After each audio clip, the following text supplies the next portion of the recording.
Filosofía de la mente, por William Bechtel, 14, 3.2. La explicación de Brentano de la inexistencia intencional. Brentano enfocó su atención en el hecho de que las cosas o eventos a las que se hace referencia en los estados mentales no necesitan ser reales. Podemos tener creencias u otros estados mentales sobre objetos no existentes. Por ejemplo, alguien podría creer que los unicornios tienen solo un cuerno, o un niño podría esperar que Papá Noel le va a traer regalos maravillosos. Aunque ni los unicornios ni Papá Noel existan, Brentano afirma que, con todo, se presentan a la persona en cuestión en los estados mentales. Brentano arguye que todo estado mental, no solamente aquellos que normalmente se considera que incluyen presentaciones, oír un sonido, ver un objeto coloreado, sentir calor o frío, sino también los juicios, recuerdos, inferencias, opiniones, etc., incluye un objeto u objetos que se presentan o aparecen al objeto, o aparecen al sujeto.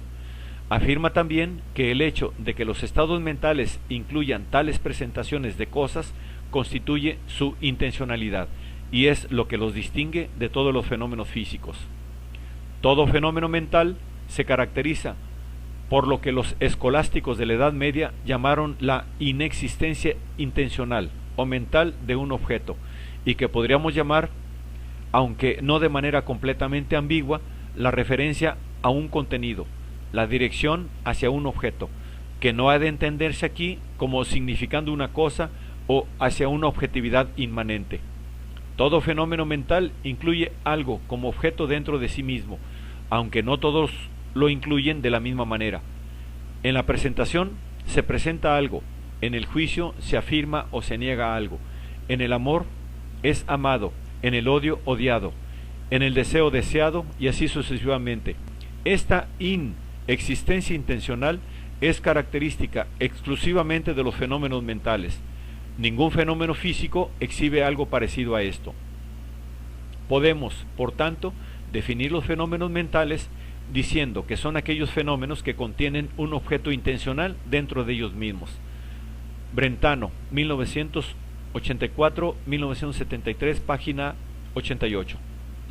Para Brentano, la intencionalidad de los estados mentales no solo los distingue de los estados puramente físicos, arruina también cualquier intento de estudiar los estados mentales usando las herramientas de la ciencia física. Así pues, el tratamiento de Brentano de la intencionalidad proporciona un apoyo para el punto de vista dualista de que la mente es distinta del cuerpo. Para más cuestiones sobre el dualismo, ver el capítulo 5. El pasaje citado de Brentano ha sido el foco de muchas controversias. De acuerdo con una interpretación adoptada por el discípulo de Brentano, Meinong, Brentano se compromete con una clase de objetos, esto es, objetos de pensamiento, que existen incluso cuando no hay objetos en el mundo físico que les correspondan.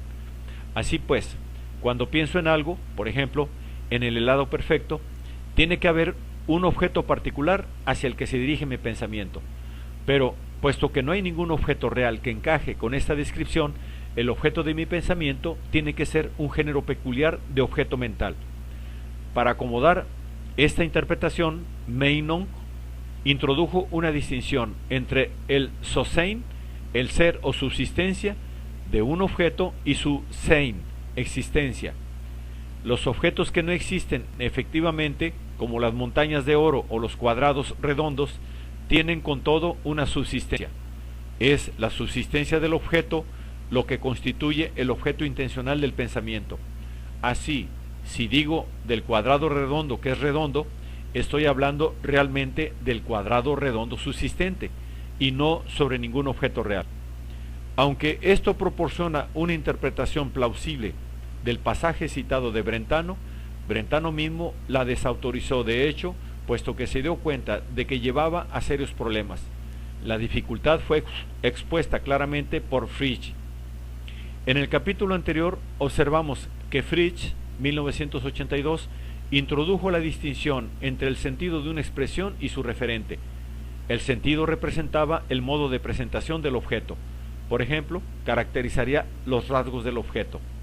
Aunque podría pensarse que los sentidos de Frege pueden servir como objetos intencionales, Fritz reconoció que si consideráramos al discutir los objetos de pensamiento que los sentidos son objetos de pensamiento, entonces estaríamos comprometidos a hacer lo mismo cuando discutimos los objetos efectivos. La razón es que no hay nada en el estado mental mismo que distinga los casos en los que estamos pensando sobre objetos efectivos de aquellos en los que estamos pensando sobre objetos no existentes. Esto nos lleva a la indeseada consecuencia de que todo nuestro discurso es sobre sentidos u objetos intencionales, y no sobre los objetos del mundo. Para una discusión adicional de este problema y del tratamiento que Brentano hace de él, véase Chisholm, 1967, Folsdal, 1982, Husserl, 1913, 1970, 1929, 1960, 1950, 1972. Al señalar el hecho de que los estados mentales pueden dirigirse hacia objetos o eventos no existentes, Brentano estableció una difícil tarea para los pensadores siguientes. El hecho de que los estados mentales se dirijan a objetos y el hecho de que esos objetos no existan siempre hace difícil dar cuenta de la intencionalidad de los estados mentales. Parece que estamos comprometidos con las afirmaciones inconsistentes de que, por una parte, los estados intencionales incluyen una relación con el objeto y de que, por otra parte, el objeto con el que podríamos esperar poner en relación los estados intencionales no necesita existir. Una relación requiere dos objetos y con todo, por lo que respecta a los estados intencionales, puede no haber un segundo objeto. Sin embargo, es esta una tensión para la que no hay una resolución fácil, puesto que, como Richardson ha argumentado, no podemos realmente sacrificar ninguna de las dos afirmaciones si hemos de tratar adecuadamente con los fenómenos intencionales. Por una parte, si mantenemos que hay objetos no existentes, aunque reales, que son los objetos de nuestro pensamiento, estamos obligados a admitir que ninguno de nuestros objetos, los objetos sobre los que tenemos creencias, etc., está en el mundo real. Se nos impide pensar en lo concreto. Por otra parte, si admitimos que los actos mentales no son realmente relacionales, somos llevados a la conclusión de que los actos mentales no pueden realmente dirigirnos hacia objetos del mundo, ni tampoco fuera de él. Nuestro pensamiento no nos relaciona con el mundo. En cualquier caso, tales actos difícilmente pueden contemplarse como intencionales. Desde la perspectiva de la ciencia cognitiva moderna, podría suponerse que el problema de la intencionalidad se podría resolver postulando representaciones como los objetos de los estados mentales y por consiguiente como los objetos de pensamiento.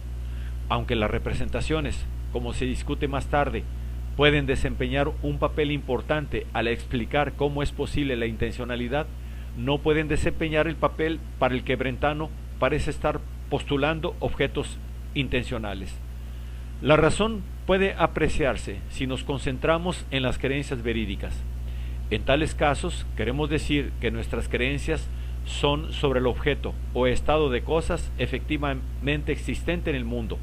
Mas, si hacemos de las representaciones los objetos de nuestras creencias en el caso de falsas creencias, un razonamiento similar exige que consideremos las representaciones como los objetos de creencias en el caso de las creencias verídicas. Pero esto no logra capturar el importante elemento para el que se introdujo en primer lugar el término intencionalidad, a saber, la idea de que el objeto de nuestros estados mentales son a menudo cosas externas a nosotros. Si adoptamos la herramienta de las representaciones mentales, tenemos aún que explicar cómo algunos de nuestros estados mentales tienen éxito al conectar con cosas del mundo, mientras que otros no logran hacer esto. Es esta conexión que puede o no puede ocurrir lo que hace que esas representaciones sean de algo y por tanto intencionales.